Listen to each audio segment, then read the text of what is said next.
இல்ல அது ஓசா போடுல பேசிகிட்டு இருந்தோம் இல்லையா? அது எப்போ இப்படி மாறுச்சுன்னா, அது பேசிக்கிட்டு இருக்கும்போது 2வது நாளோ, 3வது நாளோ ஒருத்தர் வந்து வாசல்ல நிக்கிறாரு. நாங்க இருந்த வீட்டு வாசல்ல.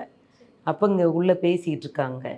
அப்போ நல்ல தம்பின்னு ஒருத்தர் வந்திருக்காரு. நீங்க போய் பாருங்க அப்படின்னு வருது இதுல. அந்த ஓசா போடுல வருது. போய் பார்த்தா நிஜமாவே நல்ல தம்பின்னு ஒருத்தர் நிற்கிறாரு. அவர் யாருன்னா ஃபாரஸ்ட் ரேஞ்சரு. போய் பார்த்துட்டு என்ன வந்ததுன்னா, சும்மா அண்ணனை பார்த்துட்டு போக வந்திருக்கேன் அப்படின்னு சொல்கிறாரு. இல்லை அவன் மருந்து கேட்குறதுக்கு வந்திருக்கான்னு சொல்லி இது வருது. ஆனால் அவருக்கு ஏதோ அன்னைக்கு வயிற்று வலி இருந்திருக்கும் போல். போர் வந்திருக்காரு பேசுகிறாருன்னொன்னே, அப்போ நான் மருந்து கேட்குறேன், எனக்கு மருந்து வேணும் அப்படின்னு சொல்லி அவர் தான் முதல்ல வந்து மருந்துன்னு கேட்டது. அப்போ வந்து கரண்ட் ஆஃப் ஆயிடுச்சு.